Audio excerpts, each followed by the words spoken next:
Oke, selamat siang Mas dan Mbak sekalian. Siang, Pak. Siang, Pak.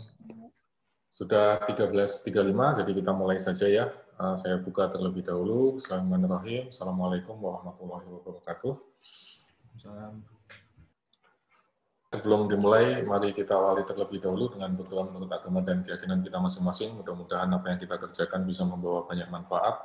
Kemudian kita juga selalu diberikan perlindungan dari penyakit, dari virus, dan lain sebagainya. Berdoa dipersilahkan.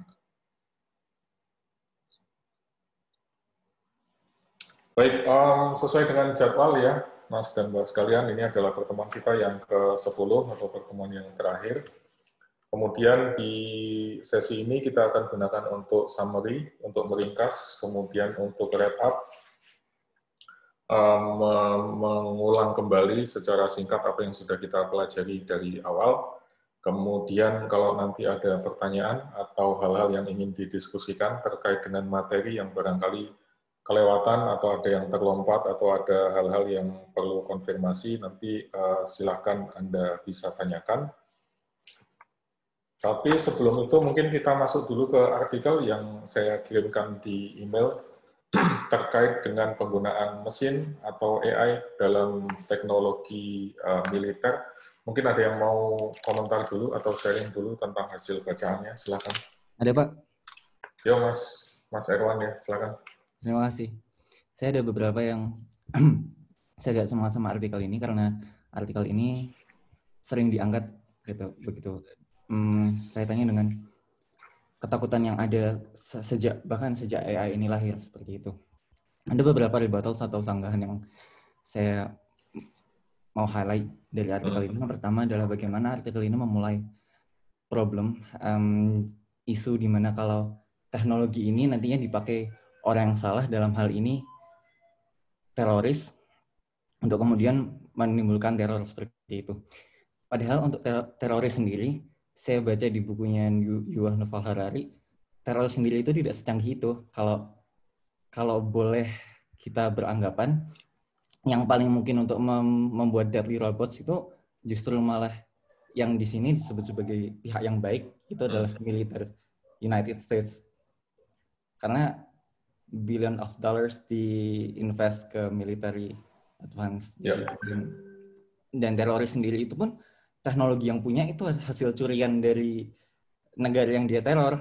Kalau mau kita bahas di romannya Amerika di mana ada yang jahat dan baik, Jerman, katakanlah Jerman yang dulu atau Nazi, dia itu bisa agak advance karena dia punya the whole military regime dan dia punya research and development. Kemudian masuk kepada teknologinya sendiri, kalau robot itu dikatakan bisa harm manusia, itu ternyata sudah dipikirkan oleh dulu banget orang yang pertama kali menciptakan konsep robot. Dan itu juga sudah berusaha diatasi dengan, kalau saya tidak salah namanya, tiga hukum dasar dari robotics, 3 law of robotics, yang artinya yang salah satunya adalah robots shall not harm a human, atau robot tidak diperbolehkan untuk melukai manusia, robot tidak diperbolehkan untuk menerima suruhan untuk melukai manusia, atau robot harus menghindari segala aksi atau situasi yang bisa menyebabkan manusia dalam bahaya itu sendiri. Jadi itu pun sudah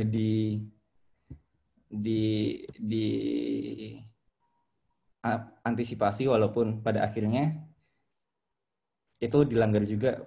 Yang seperti kita tahu ada US military punya namanya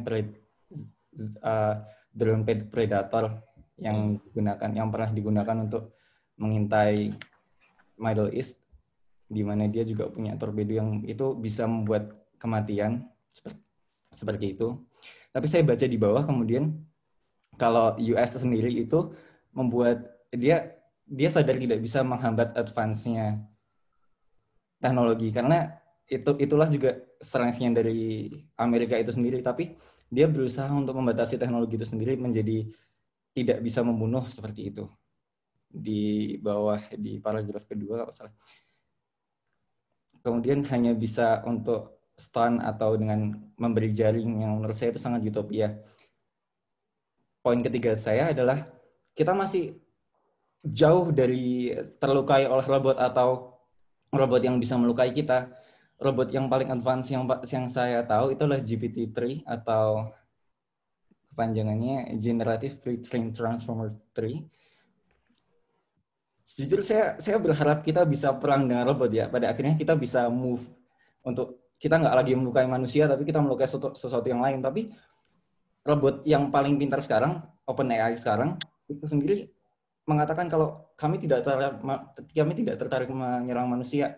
Manusia bisa melanjutkan hal-hal yang manusia ahli dari dulu, yaitu adalah melukai satu sama lain. Itu essay yang dibuat oleh GPT-3.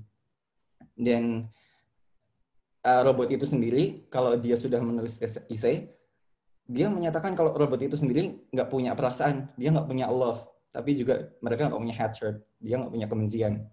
Oleh maka dari itu, ngapain dia harus melukai seseorang atau menghancurkan humanity?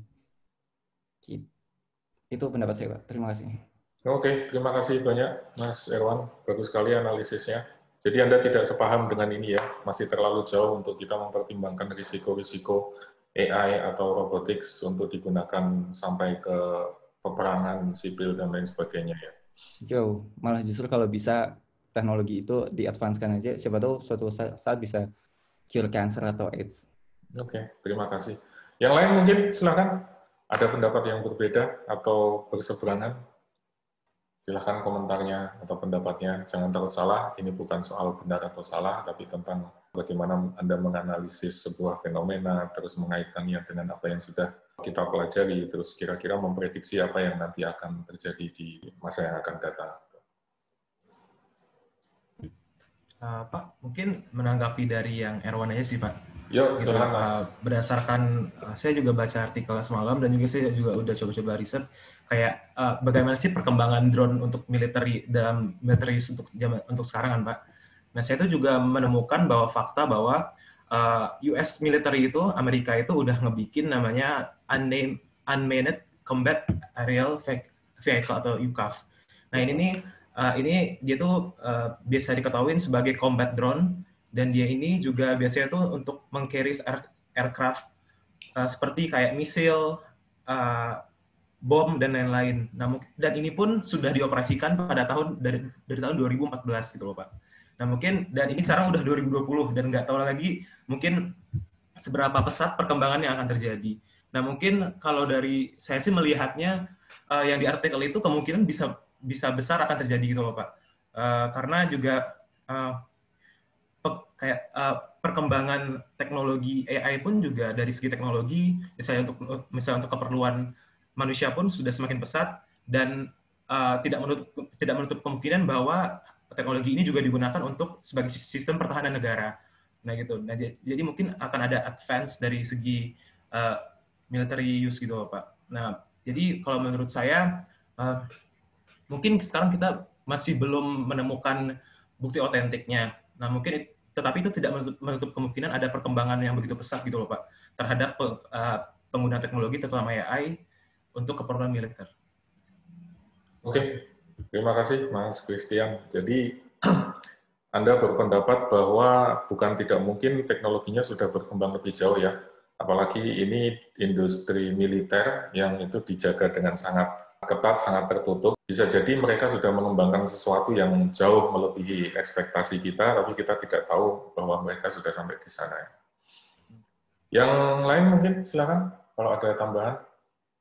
Guardian ini adalah salah satu media yang cukup independen kalau di Inggris, jadi analisisnya cukup, boleh dibilang cukup netral. Dia mengambil posisi yang tidak ke kiri, tapi juga tidak terlalu ke kanan. Kemudian kalau untuk bagian atau rubrik yang long read begini, biasanya artikelnya cukup menarik, cukup update, dan sangat kekinian. Jadi kalau Anda tertarik untuk mempelajari atau mencari informasi tentang hal-hal yang baru dan lain sebagainya, Guardian ini sangat direkomendasikan.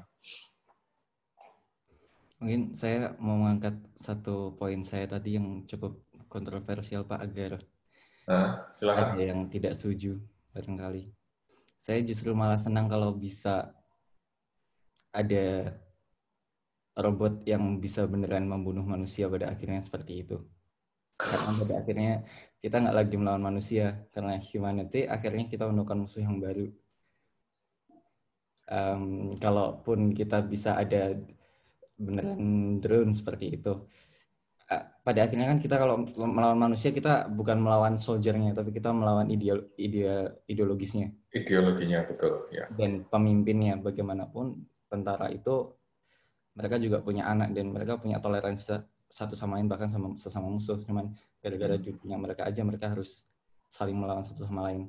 Cuman jadi yang kalau terkait tentara seperti itu, jadi kita bisa mempertarungkan ideologi kita. Kalau ada yang ada Atom sama Zeus, kalau kayak gitu, yang ada WWE tapi robot, asik malah. Kita bisa melihat kekerasan tapi yang luka bukan manusia, seperti itu justru malah sangat entertaining. Even nanti kalau perang bisa jadi kayak MotoGP, kita bisa nonton perang, wah, drone UCAV-nya dari Amerika jatuh gitu kan, tapi nggak ada casualties, nggak masalah.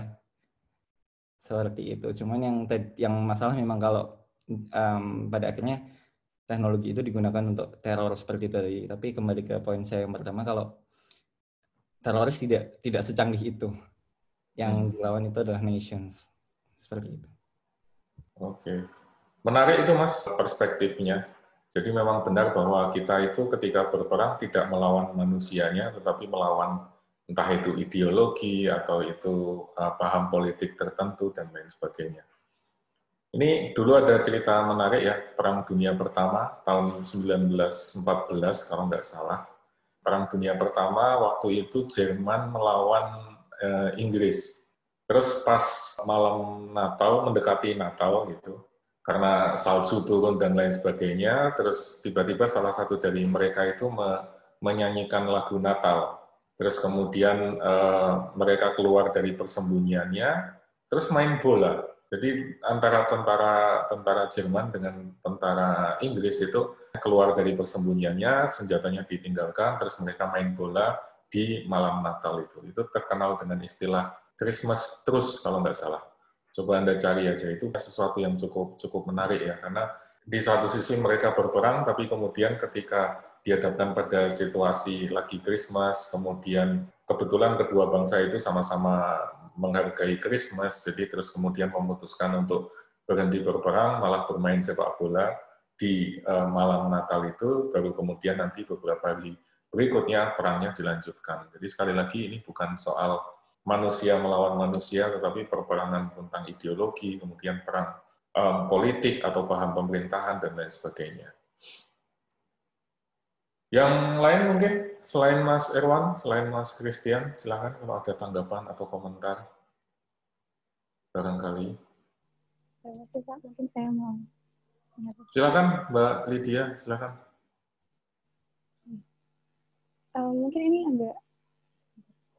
agak tidak topik sedikit ya Pak dengan robot militer secara khusus, namun perkembangan AI dan teknologi seterusnya.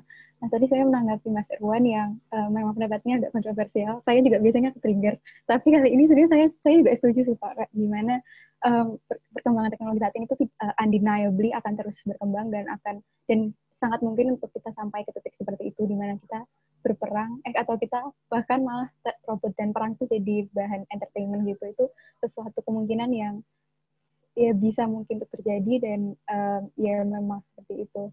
Namun mungkin kalau dari saya sendiri melihat itu, maka saya condong kalau gitu ke arah saya lupa seperti yang pernah dibahas di kelas beberapa waktu yang lalu, bagaimana pernyataan tentang manusia yang mengontrol seperti Pak. Jadi kalau ada perkembangan apapun di masa depan, apakah itu robot, AI atau yang berperan segala macam, itu pasti dimulai atau dikendalikan di awal oleh manusia.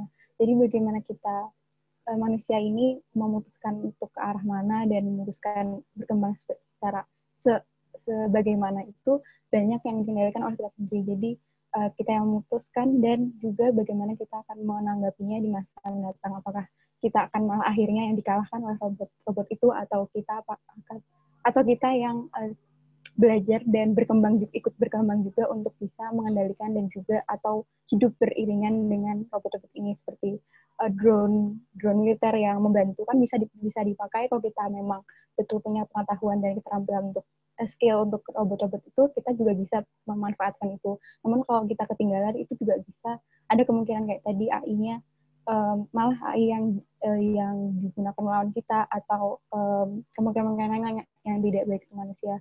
Jadi untuk memastikan keberlanjutan kita sebagai umat manusia, maka kita mau tak mau harus terus ikut berjalan, berkembang dan beriringan dengan teknologi kalau mau tetap sustain sebagai suatu umat yang hidup di sini dan tidak kalah oleh ciptaannya sendiri. Seperti itu sih Pak. Jadi saya lebih ke arah perkembangan manusia sebagai manusia.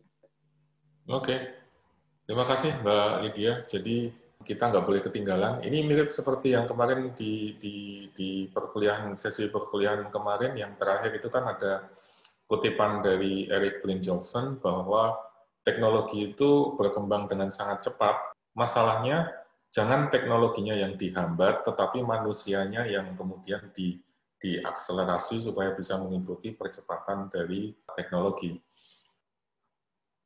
Saya membaca semacam ada latah begitu kalau kita berhubungan dengan teknologi.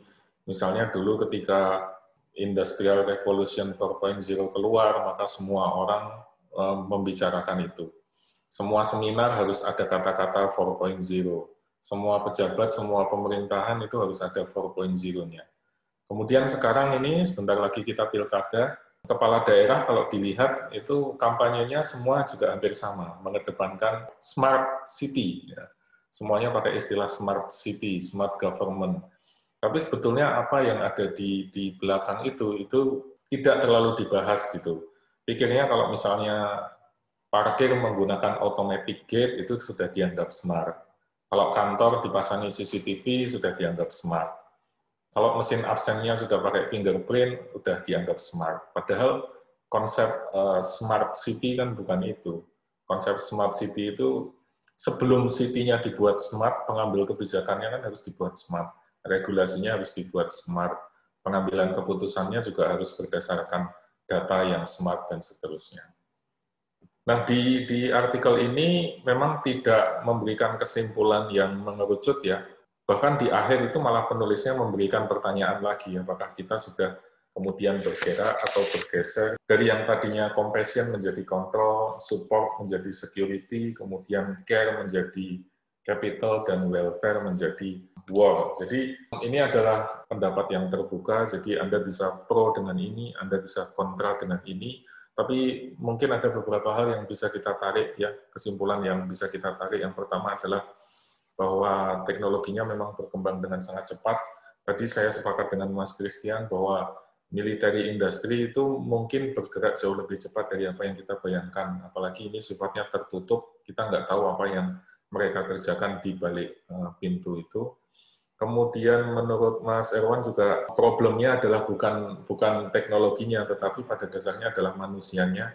Saya sepakat dengan hal itu, bahwa yang kita perangi itu bukan manusia sebagai makhluk Tuhannya, tetapi lebih dari itu merupakan ideologinya, atau aspirasi politiknya, atau paham dan perspektifnya, dan seterusnya.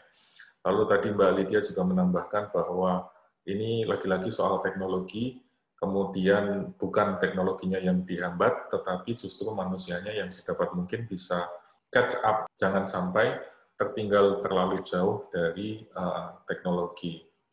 Ini semakin menarik sebetulnya kalau kita kaitkan dengan perkembangan teknologi 5G.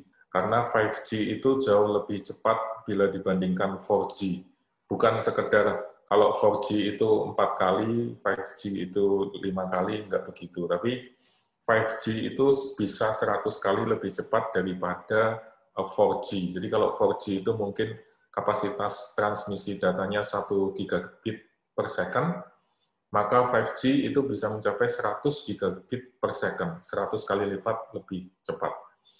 Nah, 5G ini kalau diletakkan untuk tadi mengendalikan drone, untuk mengendalikan robot, untuk mengendalikan self-driving car, itu bisa menjadi sangat luar biasa sekali karena dia bisa menjalankan berjuta-juta perintah dalam waktu yang sangat singkat.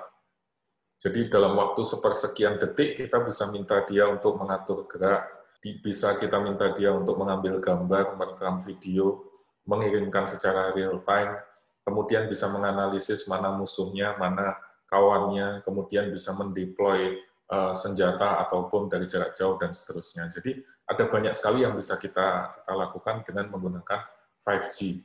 Karena transfer dari robot dengan controller yang ada di markas atau di tempat yang letaknya berjauhan itu bisa berjalan dengan jauh lebih cepat bila dibandingkan 4G. Maka salah satu yang dicurigai tentu saja adalah sektor atau industri militer. Kemudian 5G ini menarik karena yang mengembangkan, yang paling kuat salah satunya adalah China, Huawei. Kemudian Amerika juga ada beberapa, di Eropa juga ada, misalnya Ericsson, Nokia, dan seterusnya. Tapi di balik itu, ini menjadi semacam perang standar. Dulu kan kita sudah pernah bahas ya tentang standar QWERTY, kemudian standar di bidang lain, dan seterusnya.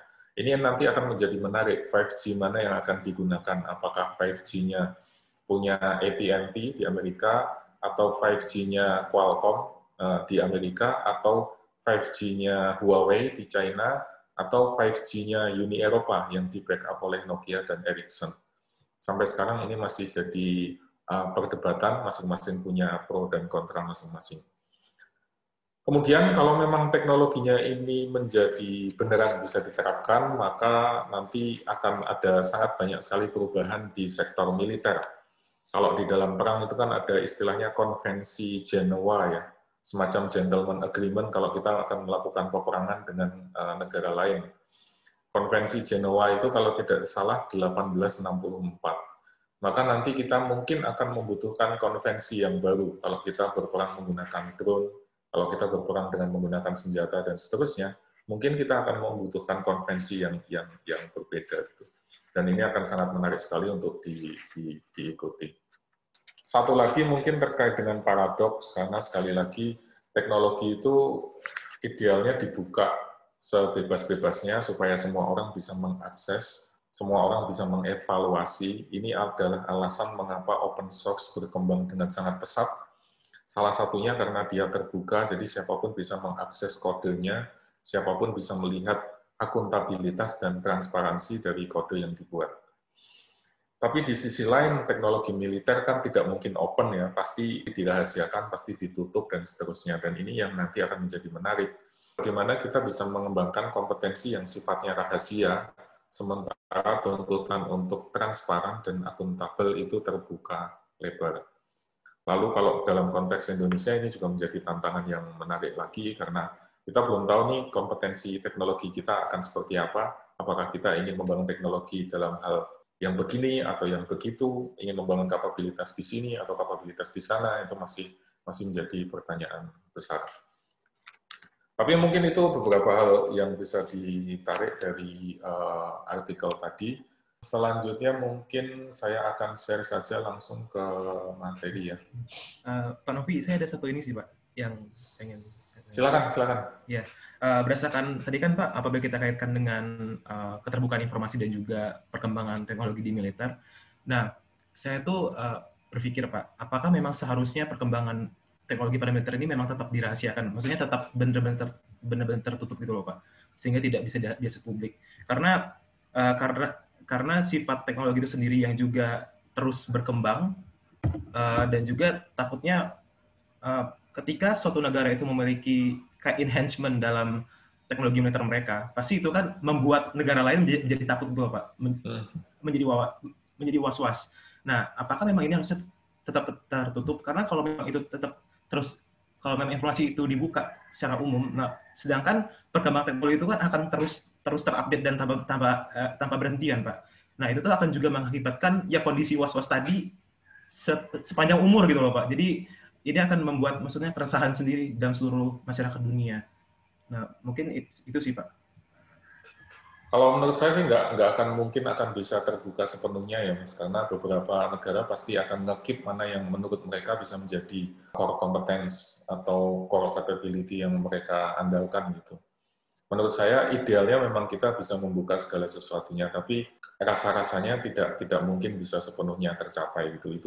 Itu terlalu utopian kayaknya kalau bisa membuka segala sesuatunya. Yang menjadi menarik adalah nanti bagaimana cara masing-masing negara atau bagaimana cara masing-masing perusahaan melindungi kerahasiaan itu.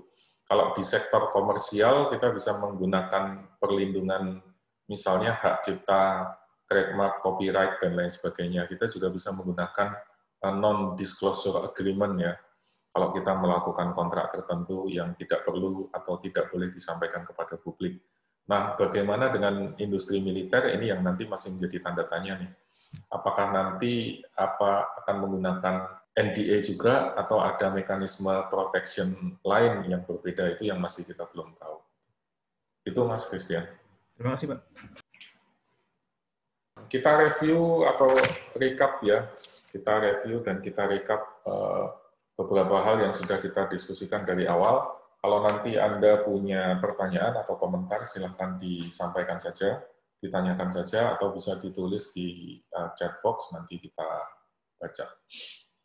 Pertama-tama saya mau kembalikan dulu ke silabus. Jadi di bagian akhir silabus saya sampaikan beberapa hal yang menjadi cara pandang saya terhadap proses pembelajaran atau proses perkuliahan.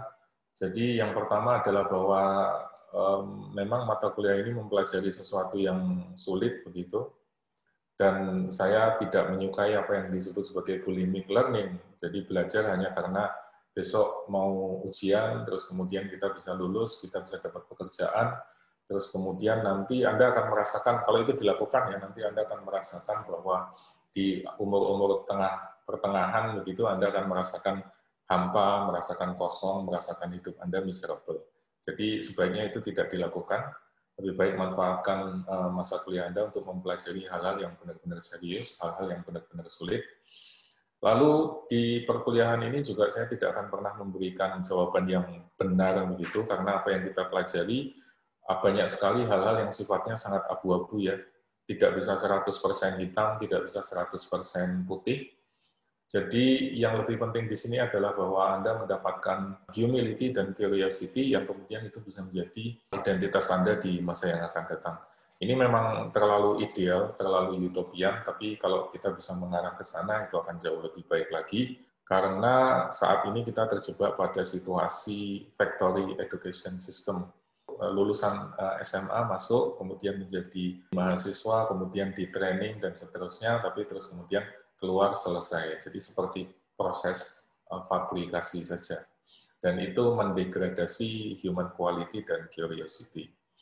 Lalu yang berikutnya adalah memang mata kuliah ini beberapa di antaranya saya memaksa Anda memang, mohon maaf, untuk membaca materi-materi yang agak sulit, paper-paper yang agak berat, yang vocabulary-nya mungkin baru Anda dengar kali ini. Tapi nggak apa-apa, mudah-mudahan itu bisa memberikan horizon yang lebih luas daripada memikirkan sesuatu yang sangat sempit. Kemudian, seperti yang disampaikan oleh Victor Weisskopf, yang lebih penting adalah bukan berapa banyak yang sudah kita cover, tapi apa yang Anda bisa discover, apa yang Anda bisa temukan dalam perkuliahan ini. Kita lihat dulu sebelum meet, ada 5 sesi. Yang pertama adalah pengantar atau pembukaan di 16 September. Kemudian sesi yang kedua kita membahas tentang digital ekonomi 23 September. Kemudian kita membahas tentang bagaimana cara kita mengelola inovasi dan informasi 30 September. Ciri-ciri atau nature digital innovation di 7 Oktober, baru yang terakhir jenis-jenis inovasi pada 14 Oktober. Di sesi yang pertama ini sangat umum sekali, jadi hanya kita gunakan untuk perkenalan, kemudian untuk penjelasan silabus, lalu overview terhadap apa saja yang akan kita bahas di 10 pertemuan mendatang. Ada beberapa reflective question yang mungkin Anda bisa cek kembali, terus kemudian diperiksa apakah pertanyaan-pertanyaan itu sudah bisa terjawab di sesi yang ke-10 ini. Kemudian di sesi yang kedua kita membahas tentang ekonomi digital, apa yang menjadi dasar atau fondasi dari ekonomi digital, apa bedanya dengan ekonomi yang bukan digital, kemudian bagaimana ekonomi digital itu mempengaruhi cara kita berbisnis di era yang baru ini. Di sana kita belajar tentang tadi ya Industrial Revolution 4.0, kemudian bagaimana hubungan antara agriculture economy, manufacturing economy, dan service economy, kemudian digital infrastructure. Kita bahas juga tentang digital labor dan digital literasi yang menjadi unsur penting dalam digital economy. Kemudian di sesi yang ketiga tentang Managing Innovation and Information, kita membahas tentang paradoks. Ada 3 paradoks yang kita bahas di sana. Kemudian kita juga bahas tentang ambidexterity, bagaimana perusahaan harus menyeimbangkan antara kegiatan eksplorasi dan kegiatan eksploitasi. Kemudian bagaimana teknologi informasi, teknologi komunikasi itu bisa dimanfaatkan untuk menunjang ambidexteritas sebuah perusahaan. Kemudian kita juga singgung sedikit tentang leadership dan strategic management untuk technological innovation. Itu semua dibahas di sesi yang ketiga. Kemudian di sesi yang keempat, kita membahas tentang karakteristik, ciri-ciri inovasi digital. Kita bahas tentang fundamental aspek, kita belajar tentang reprogrammability, kemudian data homogenization yang mengikuti von Neumann architecture, dan binary code. Kemudian kita juga diskusikan tentang convergence dan generativity sebagai dampak dari digital innovation. Lalu kita juga sudah singgung tentang dampaknya. Yang pertama, digital platform semakin mengemuka, kemudian yang kedua, lahirnya distributed innovation, inovasi yang semakin terdistribusi, kemudian yang ketiga adalah inovasi yang kombinatorial atau mengkombinasikan antara satu hal dengan hal yang lain, yang physical dan non-physical. Lalu di sesi yang kelima, kita membahas tentang jenis-jenis inovasi. Di sini kita belajar tentang inovasi radikal, inovasi incremental, kemudian inovasi yang sifatnya arsitektural dengan inovasi yang sifatnya modular. Kita juga bahas tentang disruptive innovation, bagaimana dampaknya terhadap dunia bisnis.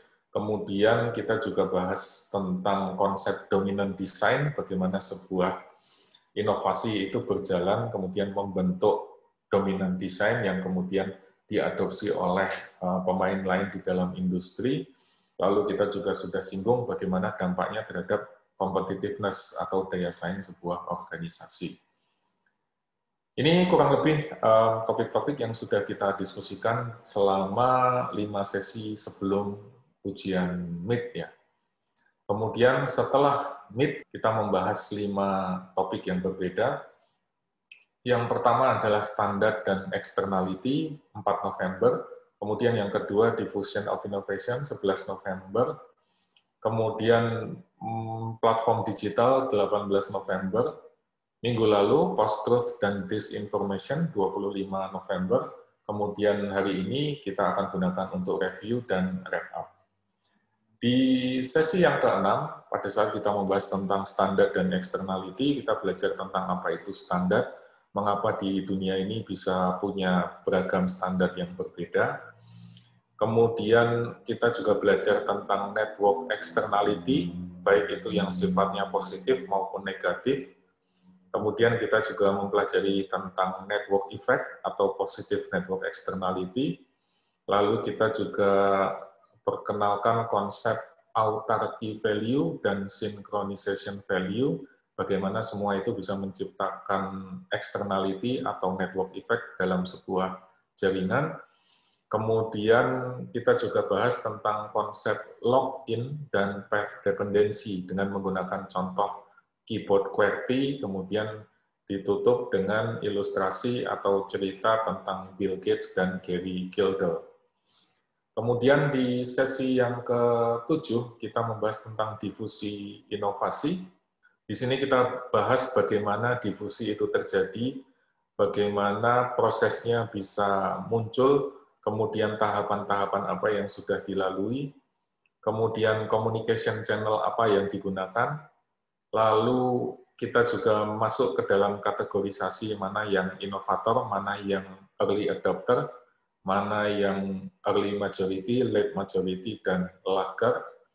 Kemudian kita juga bahas homofili dan heterofili, bagaimana kedua hal itu bisa mempengaruhi adopsi dengan begitu cepat.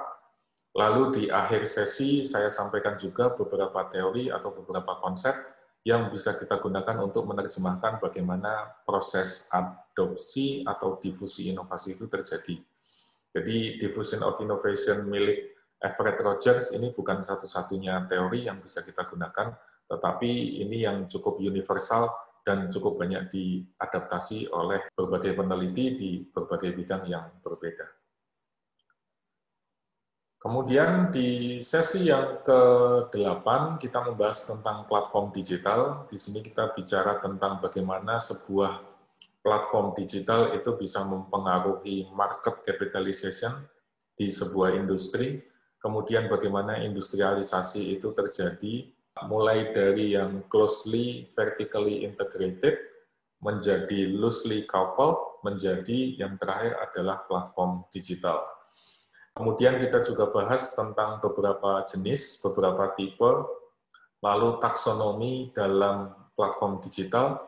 Kita juga sudah diskusikan tentang coring dan tipping, strategi yang digunakan kalau kita ingin membuat platform sendiri atau kalau kita ingin memenangkan platform war atau persaingan di platform yang berbeda, kita bisa gunakan strategi coring dan tipping tadi. Kemudian di akhir sesi saya sampaikan juga kasus untuk open banking atau di sektor jasa keuangan dengan melihat bagaimana incumbent bank itu berubah menanggapi inovasi yang dilakukan oleh para perusahaan-perusahaan fintech dan perusahaan jasa teknologi yang berusaha masuk ke pasar jasa keuangan tersebut. Lalu berikutnya di sesi yang ke-9, kita bahas tentang informasi, disinformasi, dan misinformasi, apa perbedaannya, apa yang bisa menyebabkan semua itu muncul. Lalu kita banyak berdiskusi tentang fenomena post-truth, termasuk di dalamnya ada filter bubble, ada journalism crisis, kemudian kita juga belajar beberapa konsep seperti System 1, System 2, kemudian Dunning-Kruger Effect, kemudian bagaimana teknologi itu bisa mengamplifikasi fenomena post-truth, ditambah dengan human nature kita yang memang mendukung terjadinya post-truth. Kemudian di belakang disampaikan beberapa strategi, beberapa contoh, atau beberapa rencana aksi yang sudah dilakukan untuk membantu meminimalkan dampak dari post-truth atau 5 information evil yang juga disinggung di sesi ini. Kemudian yang terakhir, hari ini kita hanya akan wrap up saja, kemudian ada semacam recall ya untuk mengulang kembali apa yang sudah kita diskusikan, apa yang sudah kita bahas sebelumnya. Kemudian kalau Anda punya pertanyaan terkait dengan materi-materi yang sudah kita bahas, silakan disampaikan, silakan ditanyakan, nanti kita bisa revisit kembali materi atau topik yang Anda tanyakan tersebut. Selain ini, selain beberapa materi yang sudah didiskusikan, ada beberapa aktivitas yang harus dikerjakan ya, baik itu pre-class activities maupun post-class activities. Lalu di mata kuliah ini sengaja saya munculkan latihan atau exercise dengan menggunakan Python. Harapannya bukan untuk mengajari Anda menjadi programmer yang handal, tapi lebih kepada memperkenalkan Anda tentang bahasa pemrograman, tentang konsep-konsep dasar dalam coding dan programming. Nanti kelanjutannya bisa Anda eksplorasi lebih lanjut, karena Python ini salah satu bahasa pemrograman yang cukup populer, masih terus dikembangkan sampai sekarang. Kemudian kegunaannya juga bisa sangat banyak sekali, tidak hanya untuk analisis data, tapi juga untuk machine learning, untuk text analysis, kemudian untuk artificial intelligence, dan lain sebagainya. Semuanya bisa dikerjakan dengan memanfaatkan Python. Memang ada sedikit kekurangan, mohon maaf karena barangkali saya tidak bisa memberikan terlalu banyak waktu untuk exercise, tadinya niat awalnya adalah supaya bisa membuat aplikasi kecil-kecilan, kita bikin program atau aplikasi kecil-kecilan yang bisa kita kembangkan bareng-bareng, tapi nampaknya waktunya tidak mencukupi, terlalu mepet, jadi mohon maaf untuk yang bagian itu tidak bisa terwujud. Walaupun demikian, mudah-mudahan sesi tutorialnya dan tugas atau exercise-nya bisa cukup memberikan kepada Anda overview atau introduction terhadap Python secara khusus dan programming atau coding secara umum gitu ya. Kemudian ada satu hal yang ingin saya tunjukkan. Permisi Pak, saya boleh berpendapat sedikit? Boleh, silakan Mbak. Iya, berkaitan dengan Pak, terima kasih. Berkaitan dengan Python tadi saya juga setuju karena sebelum saya dapat tugas di kelas ini, saya dapat tahu sedikit dari YouTube dan saya merasa programming itu juga melatih logika. Jadi saya mungkin mau mengusulkan buat teman-teman yang mungkin tertarik, ada series video judulnya Think Like a Coder dari YouTube channelnya TED Education atau TED-Ed. Itu cuma 10 episode dan lumayan pendek, tapi isinya memperkenalkan logika-logika dalam programming yang walaupun waktu saat itu saya juga nggak bisa programming, tapi saya ikut belajar karena bisa melatih logika juga, jadi nggak entirely programming, tapi itu juga diasah untuk menyelesaikan masalah lewat logika berpikir seperti itu Pak. Jadi mungkin kalau teman-teman mau ikut nonton. Ya. Betul Mbak, itu yang lebih penting ya, dalam artian dengan adanya programming itu bukan serta-merta lantas kita membuat program, tapi bagaimana kita berpikir secara sistematis, bagaimana kita menganalisis sebuah masalah, kemudian mencari solusi dan seterusnya, itu bisa sangat terbantu sekali dengan mempelajari coding dan programming. Saya mau tunjukkan salah satu tools saja, ini tools sederhana, namanya Loopy. Loopy ini dikembangkan bukan menggunakan Python, tapi menggunakan JavaScript. Ini adalah bentuk simulasi, sederhana sih, simulasi untuk sistem thinking ya. Kalau kita punya beberapa variabel, kemudian variabel yang satu naik, yang satu turun, terus kemudian nanti kalau ini naik, apa dampaknya, dan seterusnya. Kita bisa buat exercise misalnya, ini sangat mudah, sangat intuitif sekali, Anda bisa buka langsung di engage.me/loopy. Kemudian di sini kita punya dua variabel, kalau misalnya something itu akan mempengaruhi positif terhadap something else, kemudian something else ini akan mempengaruhi secara negatif something. Kalau dimainkan, misalnya ini ditambah, maka dia efeknya akan saling menetralisir satu dengan yang lain.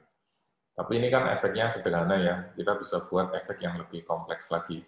Misalnya kita buat di sini COVID, kemudian kita buat anak panahnya, kita beri tanda negatif misalnya. Kemudian ini kita buat anak panah di sini dengan hubungan positif. Kemudian kita bisa tambahkan lagi satu variabel, misalnya job loss gitu ya. Ini dipengaruhi oleh COVID. Kemudian COVID juga mempengaruhi job loss dalam hal yang sifatnya negatif. Kemudian job loss ini mungkin mempengaruhi juga something tadi dengan bentuknya positif misalnya. Kemudian kita tambahkan lagi mungkin satu variabel di sini, ya misalnya liburan gitu. Anggap saja ini hanya contoh ya. Liburan dengan COVID itu berdampak positif, liburan dengan COVID juga dampaknya misalnya positif. Lalu kemudian kita bisa simulasikan, misalnya kita menambah liburan ya, liburan ini ditambah, nanti dampaknya akan mengaruh kemana sih? COVID-nya naik.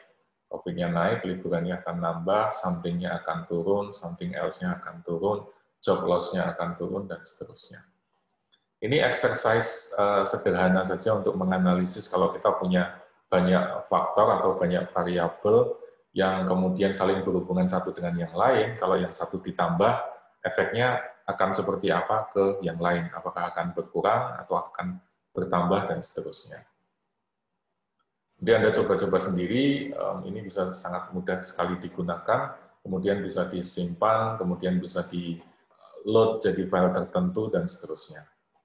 Nah, yang sebetulnya ingin saya sampaikan dulu di awal ya, idealnya kita bisa bikin exercise ringan seperti ini, karena kebetulan pembuatnya itu menyediakan tools-nya. Loopy ini dibuat oleh Nicky Case, kemudian source kodenya semua dimasukkan ke GitHub. Jadi kita bisa cek, kita bisa lihat apa saja yang digunakan, kemudian ada petunjuk untuk instalasinya, bagaimana kita bisa mengubah, mengedit, menambahkan fitur, dan lain sebagainya. Awalnya, harapan saya ya awalnya ingin bisa seperti ini, membuat aplikasi kecil-kecilan, terus nanti Anda bisa bikin aplikasi Anda sendiri, misalnya cara mudah untuk menerjemahkan artikel dari bahasa Inggris ke bahasa Indonesia, atau bikin aplikasi sederhana untuk menyortir film-film yang bagus di Netflix misalnya, atau bikin playlist lagu yang mirip, misalnya di satu sisi ini lagu Indonesia, tapi kita cari lagu Barat yang iramanya atau polanya itu mirip dengan lagu Indonesia tersebut. Semua itu bisa dibuat aplikasinya dengan, ya nggak saya bilang nggak sangat sederhana sekali, tapi paling tidak itu sesuatu yang possible untuk kita lakukan sama-sama, walaupun kita tidak memiliki latar belakang engineering atau tidak memiliki latar belakang programming yang kuat. Tapi idealnya tadi di awal itu sebetulnya kalau kita bisa membuat semacam ini, terus Anda bisa publish, Anda bisa share source code yang sudah Anda buat, masukkan ke GitHub, banyak orang yang melihat, banyak orang yang mendownload, dan seterusnya. Mana tahu nanti Anda bisa kembangkan ini lebih lanjut, atau Anda direkrut sebuah perusahaan startup misalnya, atau bahkan mungkin ini bisa Anda kembangkan sendiri untuk menjadi seperti Google atau seperti perusahaan-perusahaan teknologi startup yang lain. Ada banyak hal semacam ini, Mas dan Mbak sekalian, nanti Anda bisa eksplorasi, cuman niat ideal saya dulu di awal itu ingin membuat semacam itu, jadi Anda bisa latihan sekaligus membuat sesuatu yang konkret, yang bisa di-share, tapi waktunya kayaknya cukup mepet sekali, jadi mungkin mohon maaf belum bisa dijalankan semester ini, mudah-mudahan nanti semester depan bisa dibuat untuk adik-adik tingkat Anda. Kalau kembali ke silabus tadi, saya sampaikan juga di sini bahwa saya berharap Anda bisa mengerjakan atau menganalisis sesuatu dan mendapatkan skill dan knowledge dari masalah yang Anda hadapi. Misalnya Anda install Python tidak berhasil, Anda install PyCharm ternyata dapat masalah, Anda berikan perintah ini kok nggak muncul, dan seterusnya. Itu kan adalah salah satu bentuk problems ya. Tapi kemudian dari sana Anda coba pelajari apa masalahnya, dari sana Anda mempelajari skills dan knowledge yang penting di situ. Misalnya ternyata Anda kurang memberikan string tertentu, atau Anda salah meletakkan titik koma, dan seterusnya, dan dari sana Anda bisa mendapatkan sekali lagi skills dan knowledge yang mungkin diperlukan untuk bisa mengatasi masalah secara lebih kreatif. Kemudian yang juga saya suka dari Richard Feynman adalah kutipan ini, if you truly want to master something, then you have to teach it. Makanya di setiap awal sesi saya minta Anda untuk menyampaikan kepada teman-teman di kelas tentang apa yang sudah Anda baca, apa yang sudah Anda lihat, apa yang sudah Anda pelajari. Itu salah satu tujuannya untuk ini, karena dengan Anda bisa menyampaikan itu kepada orang lain, harapannya nanti pemahaman Anda juga akan semakin baik. Biasanya yang mendominasi ini kalau nggak Mas Erwan, Mas Christian, Mbak Lydia juga, Mbak Sania, kemudian Mas Alvin, Mas Rehan. Tapi saya berharap yang lain juga punya willingness untuk melakukan hal yang sama. Karena sekali lagi dengan mengajarkan atau menyampaikan hal itu bisa meningkatkan pemahaman Anda juga gitu. Jadi bukannya lantas hilang atau apa, tapi justru mengamplifikasi apa yang sudah Anda miliki, menguatkan kembali apa yang sudah Anda miliki. Dan harapannya dengan melakukan itu semua, you will eventually feel the complex pleasure of finally understanding something that you have assumed always be beyond you. Misalnya sebelumnya Anda merasa Anda cuma bisa berlari 10 km per jam, terus ternyata setelah mata kuliah ini, ternyata saya bisa berlari 20 atau 30 km per jam misalnya. Nah, perasaan complex pleasure itu adalah sesuatu yang sangat menyenangkan, dan harapan saya Anda bisa bisa mendapatkan hal itu dari perkuliahan kita selama 10 pertemuan ini. Kemudian satu lagi, apa yang kemudian bisa dilakukan? Jadi di kelas ini saya memang dari awal bertujuan untuk memberikan conceptual framework dan departure point. Jadi konsep-konsep dasar yang bisa kita gunakan untuk memahami teknologi, untuk memahami inovasi, untuk memahami sistem informasi, kemudian menjadikan framework tadi untuk memahami sesuatu yang lebih luas lagi. Misalnya ketika Anda dihadapkan pada pertanyaan, kenapa ya Facebook bisa begitu dominan, kenapa TikTok sekarang begitu terkenal, padahal dulu zamannya Marshanda, zamannya Bowo itu adalah sesuatu yang dianggap alay misalnya. Atau kenapa keyboard QWERTY itu yang sudah ratusan tahun masih terus dipertahankan sampai sekarang. Mengapa Gojek atau Grab berlomba-lomba untuk saling bakar duit, memberikan promo, dan seterusnya. Harapan saya Anda bisa mendapatkan pemahaman atas pertanyaan-pertanyaan semacam itu, kemudian punya kemampuan untuk memahami atau memprediksi kira-kira nanti ke depannya akan seperti apa. Siapa yang akan menang antara Gojek atau Grab. Kemudian apakah di masa depan Facebook akan semakin dominan, apakah kita akan semakin dependent, membutuhkan Google misalnya, karena kita menggunakan Google Maps, kita menggunakan Gmail, kita menggunakan Google Meet, Google Classroom, dan lain sebagainya. Atau mungkin dimungkinkan nanti akan muncul penggantinya Google atau alternatifnya Google. Nah, harapan saya Anda punya semacam bekal pengetahuan, bekal framework, dan departure point yang bisa digunakan untuk menganalisis hal-hal semacam itu.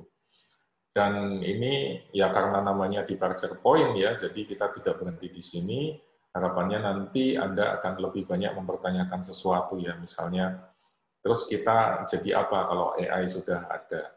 Kemudian kalau reverse engineering itu mungkin, apakah kita bisa membuat atau menciptakan kembali manusia seperti di film Jurassic Park itu ya, reverse engineering dinosaurus misalnya. Kemudian kalau nanti AI bisa hidup, boleh nggak kita bunuh AI? Apakah AI juga harus memiliki human right seperti yang kita miliki misalnya? Terus peran kita nanti seperti apa? Apakah kita akan menjadi Tuhan atau malah kita akan menjadi korban dari teknologi, dituhankan oleh teknologi, dan lain sebagainya. Ini pertanyaan-pertanyaan yang seharusnya muncul ketika nanti Anda menyelesaikan mata kuliah ini.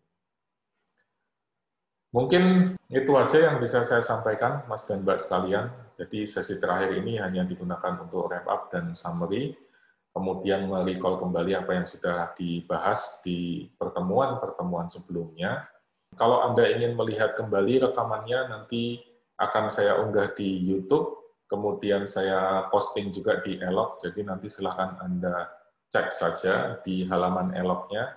Kalaupun di halaman Elok mungkin ada error atau ada masalah, ya Anda bisa ke YouTube, Anda search saja, semua diunggah di sini.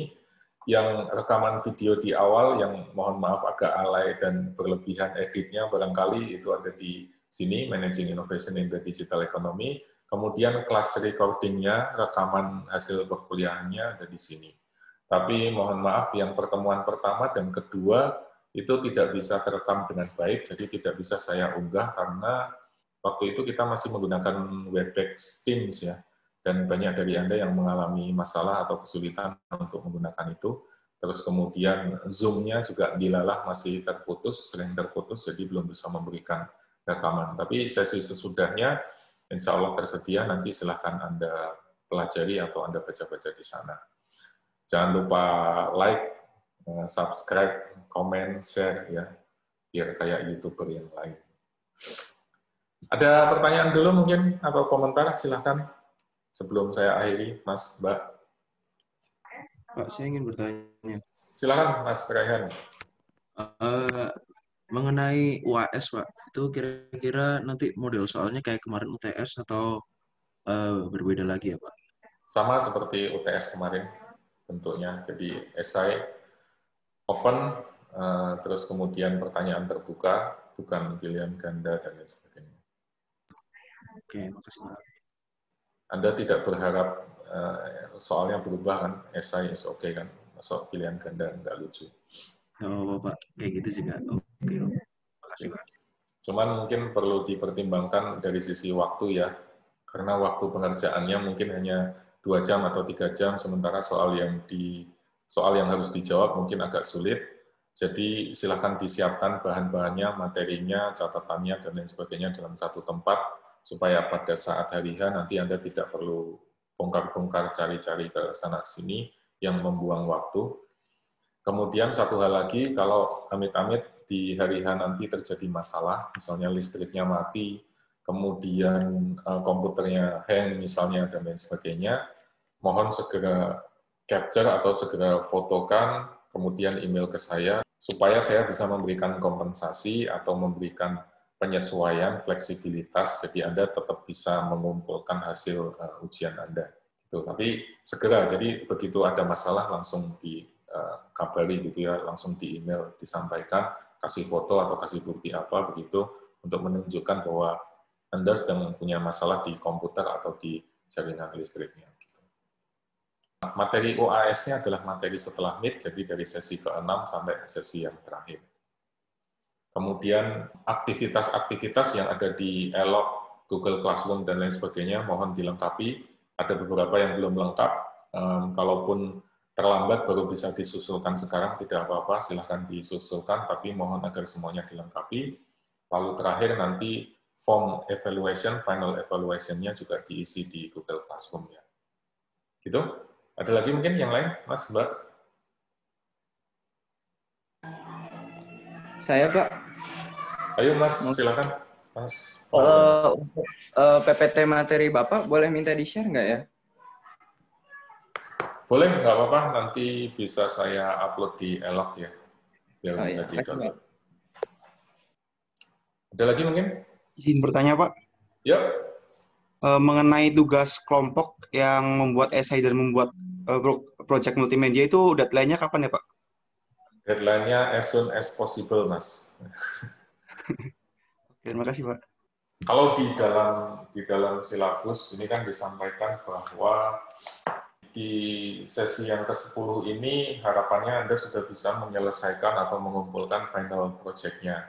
Tapi kalaupun sekarang masih belum bisa atau Anda punya hambatan teknis dan lain sebagainya, saya bisa kasih waktu sampai 1 minggu ke depan. Jadi silakan manfaatkan untuk diperbaiki atau dilengkapi dan lain sebagainya. Gitu ya, Mas. Jadi kalau Mas Mbak sekalian, kalau masih ada hal yang perlu dikerjakan terkait dengan course project-nya, ya silakan dilengkapi, diperbaiki dulu. Saya bisa beri waktu sampai 1 minggu ke depan. Kalau misalnya ini minggu terakhir ada banyak tugas dan lain sebagainya, nanti bisa disusulkan sampai 1 minggu ke depan. Kemudian filenya tadi, kalau itu berupa video atau berupa podcast atau berupa situs web dan lain sebagainya, bisa diunggah ke platform. Kemudian nanti linknya silahkan dikirim via email ke saya. Atau bisa juga disubmit di halaman Elok yang ada. Jadi either way bisa dilakukan. Kalau di Elok bisa disubmit linknya dan dokumennya, tapi kalau misalnya terlalu besar atau ada masalah dan lain sebagainya, bisa di-upload ke Google Drive atau ke Dropbox dan lain-lain. Kemudian nanti backup-nya bisa di-emailkan ke saya. Yang lain mungkin? Oh, feedback untuk beberapa tugas. Ya, nanti akan saya berikan overall feedback untuk Anda. Jadi, belum selesai, jadi nanti insya Allah akan saya berikan feedback supaya Anda bisa mempelajari dari sana. Insya Allah segera akan dikirimkan. Ada lagi mungkin pertanyaan atau komentar, silakan. Terakhir. Saya, Pak. Ya, Mas Serwan. Terima kasih, Pak. Jika di kemudian hari, katakanlah, kita masih sangat terkait dengan teknologi yang berkaitan dengan bisnis, atau katakanlah kita akan membuka sebuah startup seperti Dosan dan Dalmi, dan kami masih belum menemukan figur yang tepat untuk belajar, boleh kami kembali lagi bertanya kepada Bapak ya, Pak? Nah, silakan. Banyak kok yang bisa dimanfaatkan untuk belajar kayak gini, tapi kalau mau ngobrol-ngobrol atau sharing atau diskusi, silakan feel free aja untuk email gitu ya. Baik, tidak ada masalah. Ada lagi? Next. Belas. Pak. Yuk, Mas. Sebelum kelasnya berakhir, izin bertanya pendapat Bapak. Jadi kalau saya ikut dari awal kelas Bapak itu seperti ada kurva S, terus ada early adapter, terus tadi juga ada drone itu, jujur saya lebih concern dalam skala negaranya gitu Pak. Saya pernah membaca komentar dari seorang dosen salah satu sekolah bisnis India. Intinya itu dosennya mempertanyakan apakah negara berkembang itu bisa mengejar negara maju di kemudian hari, karena bahkan setelah 50 tahun Perang Dunia berakhir itu masih banyak negara di Amerika Selatan dan Afrika yang bahkan masih berurusan dengan hal-hal yang seperti kemiskinan dan sejenisnya. Nah, apakah kalau zaman dulu waktu masih zaman perang kan cukup bisa berubah-ubah ya. Misalnya Amerika Serikat dari negara yang baru berdiri kemudian sekitar 100 tahun kemudian karena Perang Dunia 1 dan 2 bisa menjadi negara superpower gitu. Nah, di zaman sekarang dengan lebih banyak perdamaian dan perkembangan teknologi yang masif, apakah negara berkembang menurut Bapak masih punya chance yang cukup kuat untuk catch up negara maju gitu? Oke, ini pertanyaan menarik, Mas. Saya ini aja ya, bentar. Saya share saja sedikit. Oke, jadi ini adalah buku yang cukup terkenal, ditulis oleh namanya Edward Said, berjudul Orientalism. Di buku itu beliau menceritakan tentang bagaimana penjajahan itu terjadi, yang terutama dilakukan oleh orang-orang Eropa, Inggris, dan Perancis. Kemudian juga ada Spanyol, Portugis, dan lain sebagainya. Kemudian penjajahan itu nanti dilakukan terhadap negara-negara Afrika, negara-negara Timur Tengah, kemudian negara-negara Asia, seperti Indonesia, dan seterusnya. Lalu dasarnya, kenapa mereka melakukan penjajahan, kan yang disebut sebagai merkantilisme, ya. Kalau Anda masih ingat, yang terjadi di abad 16, 17, 18, bahwa pemahaman tentang kekayaan sebuah negara itu haruslah didukung oleh atau ditunjukkan dengan berapa banyak logam mulia yang dimiliki, terutama emas dan perak. Oleh karena itu, negara-negara seperti Inggris, Prancis, Spanyol, Portugis itu berlomba-lomba untuk melakukan eksplorasi supaya bisa mendapatkan kekayaan itu. Jadi tidak hanya gold, tapi juga ada gospel dan glory. Kemudian dalam perjalanannya, orang-orang Barat itu menemukan orang-orang Timur, bangsa Timur, atau yang disebut di sini sebagai Orient, yaitu bangsa-bangsa yang mungkin kenal dengan sesuatu yang klinik, sesuatu yang supranatural. Kalau Anda lihat di sini, ini kan ada anak kecil yang menari dengan ular dan lain sebagainya. Buat bangsa Barat, hal semacam itu kan dianggap sesuatu yang unik, yang nggak ada di budaya Barat. Jadi di Barat itu walaupun peradabannya sudah maju, tapi boleh dibilang mereka tidak punya keunikan semacam ini. Seperti kalau di Indonesia kita kenal santet, di Indonesia kita kenal banyak sekali jenis atraksi adat, kuda lumping, dan lain sebagainya. Bagi orang Barat, hal-hal semacam itu kan nggak masuk akal. Itu yang kemudian disebut sebagai Orient. Nah, Orientalisme ini memecah dua antara bangsa Barat dengan bangsa Timur, yang kemudian menjadi bangsa yang maju dengan bangsa yang tertinggal. Nah, yang menarik, menurut Edward Said, dia mengatakan bahwa walaupun kolonialisme itu sudah hilang, jadi kolonialisme itu kan berhenti setelah Perang Dunia Kedua ya, tapi setelah Perang Dunia Kedua selesai, tetap saja pengaruh Orientalisme itu masih muncul, walaupun negara-negara tadi sudah mendapatkan kemerdekaan dan sudah dipimpin oleh kabinet yang baru, orang-orang yang baru, dan seterusnya. Orientalisme ini, nah ini kalau digambarkan, jadi negara-negara yang maju itu mendapatkan kemajuan, mendapatkan teknologi, mendapatkan kekayaan, economic growth, mendapatkan human development yang tinggi, sementara negara-negara yang berkembang seperti kita itu masih menjadi dalam tanda kutip ya seperti masih menjadi korbannya begitu, yang harus menyuplai energi, menyuplai bahan tambang, kemudian mineral dan lain sebagainya. Ini yang kemudian menciptakan perbedaan atau pemisahan antara Global South dan Global North. Yang North, kecuali Australia, itu masuk dikategorikan North, itu adalah negara-negara yang maju, berpendapatan tinggi, kemudian Human Development Index-nya bagus, economic growth-nya juga bagus, sementara mereka yang ada di selatan, Amerika Latin, kemudian Afrika, dan Asia, itu biasanya tertinggal. Nah, saya sepakat dengan apa yang tadi disampaikan oleh Edward Said, bahwa walaupun kita sudah maju seperti sekarang, tetap saja kita tertinggal gitu secara negara. Karena kalau tadi yang Anda sampaikan, negara-negara maju, Amerika dan lain sebagainya, itu punya kemajuan teknologi yang begitu jauh, mereka sudah bisa mengembangkan ini, itu, dan lain sebagainya. Mereka jadi inovator, menjadi early adopter, sementara kita masih ketinggalan dan kita masih jadi laggard. Saya sepakat dengan pendapat itu, walaupun kolonialisme sudah berakhir, walaupun penjajahan sudah tidak ada, literally, tetapi kita boleh bilang bahwa orientalisme itu masih terjadi sampai sekarang. Negara-negara maju, negara-negara barat itu masih mendominasi, masih menjadi inovator, sementara negara-negara berkembang seperti Asia, Afrika, dan lain sebagainya itu masih ketinggalan. Terus bagaimana caranya kita bisa melakukan catch up, kita bisa melakukan lompatan itu? Nah, itu pertanyaan buat Anda. Begitu, Mas. Terima kasih, Pak. Ada lagi mungkin selain Mas Bobi tadi, kalau ada hal yang mau ditanyakan atau disampaikan? Saya boleh tanya sedikit catch up? Silakan, Mbak Lydia.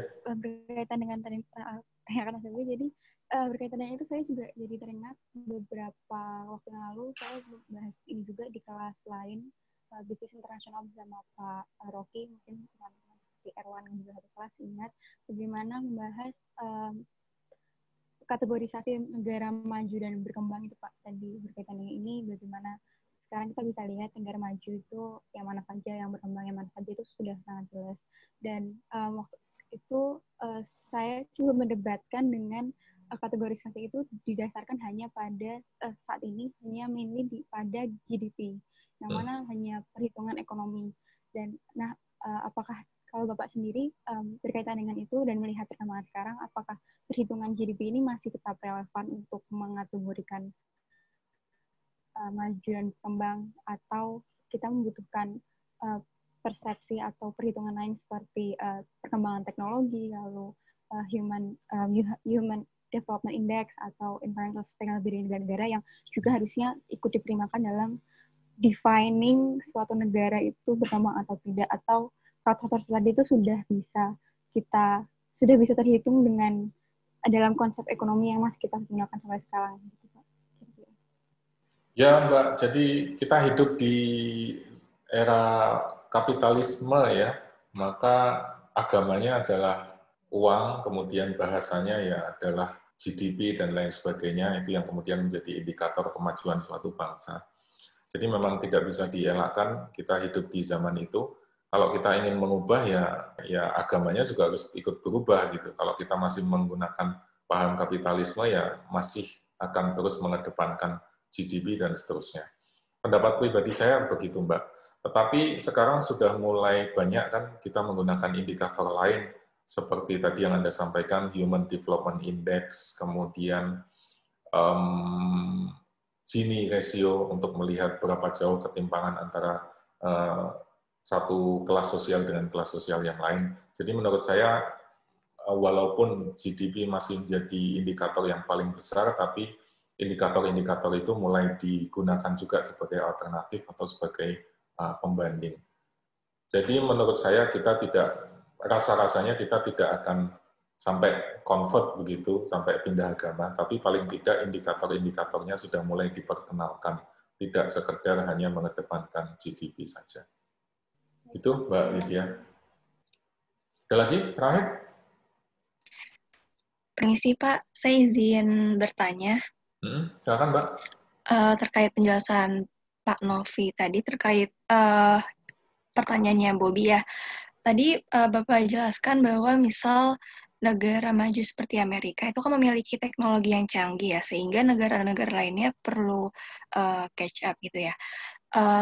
Lalu pertanyaan saya, kalau misalkan pemrograman itu sudah semakin canggih sehingga banyak oknum yang melakukan deepfake ya Pak, memanipulasi foto, video atau lainnya, sehingga penyebaran informasi itu, fakta informasi itu cenderung hilang gitu Pak. Jadi menimbulkan ketidaksetaraan informasi yang secara fakta. Nah, apakah bisa dikatakan digital teknologi itu akan menimbulkan ketidaksetaraan itu ya Pak? Karena tadi timbul oknum-oknum, misalnya oknum nakal, yang kata lain hanya untuk kepentingan mereka saja gitu Pak. Terima kasih. Iya Mbak, betul. Jadi kita patut waspada atau curiga bahwa di kemudian hari teknologi digital itu bukannya closing the gap, tapi justru memperbesar gap antara negara maju dan negara yang berkembang.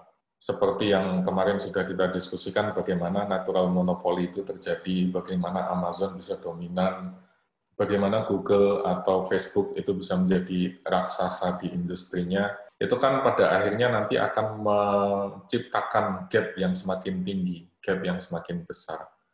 Maka kalau menurut saya sih paling tidak untuk langkah awal kita aware dulu bahwa risiko itu ada. Bahwa kita di sini sebagai pengguna itu punya risiko-risiko semacam itu. Tapi di kemudian hari, mudah-mudahan nanti ketika Anda sudah menjadi business leader, Anda bisa menjadi political leader, barangkali Anda bisa mulai memikirkan alternatif solusi untuk mengatasi atau untuk memperkecil gap tadi. Tapi untuk sekarang, di mata kuliah ini, kita belum punya power apa-apa, paling enggak kita sudah aware dulu ada risiko-risiko semacam itu. Itu udah bagus banget. Oke, baik Pak. Terima kasih. Terima kasih. Yang lain mungkin, kalau masih ada? Haruskah kita foto bareng setelah kelas selesai? Alah. Barangkali. Lebay. Anda tuh nggak pernah muncul kamera kok minta foto. Oke, kalau nggak ada, terakhir ya, saya sampaikan sedikit. Nah, ini mohon maaf untuk teman-teman yang non-Muslim.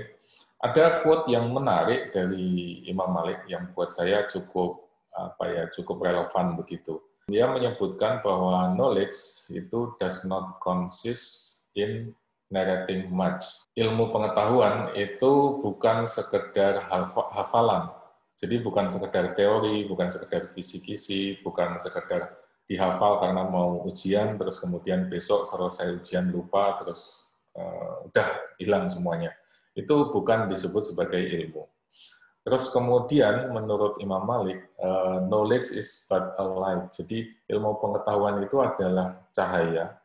Karena cahaya maka harusnya dia bisa menerangi, harusnya dia bisa membantu kita untuk menjelaskan sebuah fenomena, bisa memudahkan kehidupan kita, bisa membantu kita untuk menyelesaikan masalah, dan seterusnya. Kalau ilmu itu nggak bisa digunakan, ya itu bukan ilmu pengetahuan, itu bukan knowledge. Kemudian yang ketiga yang juga menarik di sini adalah bahwa Imam Malik mengatakan ilmu pengetahuan itu ditempatkan oleh Tuhan ke dalam hati kita.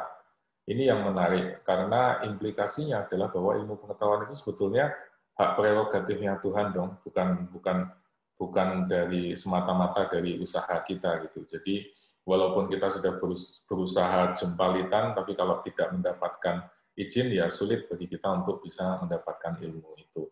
Makanya di awal biasanya saya minta kita semua untuk mengawali perkuliahan dengan berdoa, salah satunya adalah untuk mendapatkan izin supaya ilmu itu bisa kita peroleh.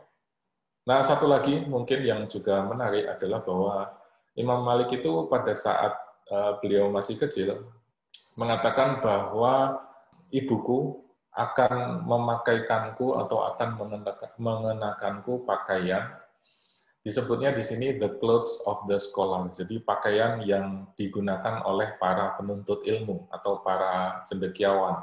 She would tell me, go to the masjid and seek knowledge from Imam Arabiah. Arabiah ini adalah gurunya. Kemudian study his manners before you take from his knowledge.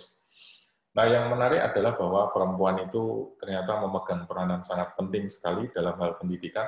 Jadi, mbak-mbak sekalian, walaupun nanti cita-cita Anda hanya, wah saya cuma pengen nikah aja terus jadi ibu rumah tangga, tetap saja yang namanya ilmu itu sangat penting. Karena ilmu itu nanti akan Anda gunakan untuk salah satunya adalah untuk mendidik anak-anak Anda. Anak-anak Anda itu sekolah pertamanya adalah Anda, bukan di PAUD, bukan di SD, bukan di TK, dan seterusnya. Kemudian yang kedua, penting bagi kita untuk menghargai ilmu. Karena di sini Imam Malik itu mengatakan dia mengenakan pakaian the clothes of the scholars. Teman-teman di Oxford dan Cambridge itu punya kebiasaan yang unik. Jadi pada saat ada seremoni, pada saat ada ujian, bahkan ujian UTS, UAS gitu, mereka harus mengenakan jubah seperti kalau kita wisuda, jubah yang full, yang berat gitu ya, yang gede gitu. Kenapa demikian ya? Karena ini untuk menunjukkan penghargaan kita terhadap ilmu pengetahuan. Jadi kalau kita misalnya belajar ya sekenanya, cuman pakai, mohon maaf, cuman pakai kolor atau cuman pakai daster, apalagi kalau kuliah online kayak gini, off cam sambil tiduran, bukunya dipakai untuk ganjel pintu, terus kemudian kita berharap bisa menjadi pintar, bisa memecahkan masalah dunia, bisa mendapatkan Nobel, itu kok kayaknya agak ketinggian gitu ya. Jadi quote ini memberikan kita reminder bahwa kita perlu menghargai ilmu, kita perlu menghargai buku, kita perlu menghargai guru, menghargai teman-teman, menghargai forum belajar, menghargai kelas, menghargai mungkin kalau Anda ikut seminar, webinar, dan lain sebagainya. Kalau saya pribadi sih tidak meminta Anda untuk menghargai saya, karena ini tanggung jawab saya sama yang di atas, tapi ke depannya barangkali quote ini bisa relevan dan bermanfaat buat Anda. Lalu yang terakhir yang juga penting adalah di sini nih, study his manners before you take from his knowledge. Jadi Imam Malik itu terkenal dengan gagasan bahwa kita harus mengedepankan perilaku, kita harus mengedepankan sikap mental sebelum kita belajar tentang ilmu itu sendiri. Karena menurut beliau, perilaku atau sikap mental itu seperti wadah. Kalau wadahnya bersih, ya ilmunya pasti bersih. Kalau wadahnya kotor, ya pasti ilmunya nanti akan jadi kotor. Jadi penting bagi kita untuk membersihkan dulu wadahnya sebelum kita mengisi wadah tersebut dengan hal-hal yang baik. Oke, mungkin itu saja yang bisa saya sampaikan, Mas dan Mbak sekalian. Ini ada pertanyaan lagi mungkin, silakan. Terakhir sebelum saya tutup. Kalau ada. Halo, selamat siang Pak. Apakah suara saya terdengar ya Pak? Yo, Mbak, silakan Mbak Sania. Oh iya Pak, jadi sebenarnya saya mau bertanya terkait sama materi yang minggu lalu sih Pak, terkait sama disinformation.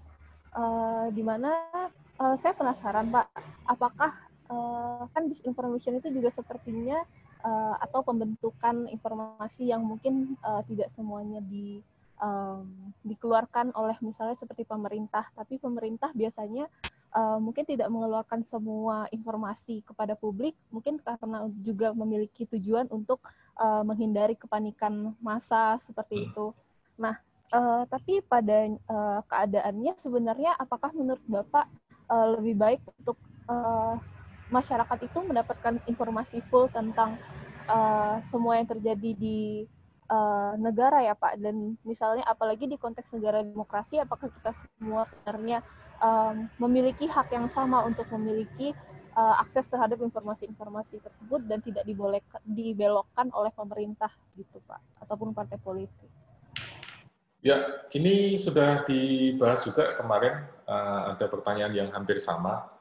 Intinya ada dua spektrum kan Mbak, yang satu adalah informasi itu dikontrol, dikendalikan, misalnya di negara-negara komunis, negara-negara sosialis, itu informasinya sangat dijaga ketat, yang tersentralisasi gitu. Di satu sisi kita buka full disclosure, dibuka semuanya. Kalau secara filosofis, misalnya menurut pendapatnya Karl Jasper, full disclosure ini lebih baik daripada kalau kita kontrol atau kalau kita sensor. Walaupun dua-duanya tidak baik ya kalau full, tapi full disclosure itu dampak negatifnya lebih sedikit daripada kalau kita kontrol. Kenapa demikian? Kalau kita ingin mengontrol, kita ingin melakukan censorship, maka kita butuh sifat seperti Tuhan, pengetahuan seperti Tuhan, kebijakan seperti Tuhan yang bisa paham mana yang baik dan buruk dan seterusnya. Padahal yang orang yang seperti itu atau pembuat kebijakan yang seperti itu kan tidak ada. Makanya kita pilih untuk full disclosure. Tapi disclosure ini juga ada beberapa level. Kalau informasinya itu adalah informasi yang sifatnya low level, maka dia bisa dibuka kepada siapapun. Kepada setiap rakyat itu boleh dibuka. Tapi ada beberapa hal yang mungkin menyangkut kerahasiaan, menyangkut privacy, dan seterusnya. Itu juga tetap harus dibuka. Tetapi dibukanya untuk istilahnya untuk epistemic community atau untuk kalangan terbatas saja. Misalnya kita ingin membuat platform digital lebih transparan. Kita minta Facebook atau Google untuk membuka algoritmanya. Kalau itu dibuka kepada publik, ya publik kan nggak paham ya tentang pemrograman.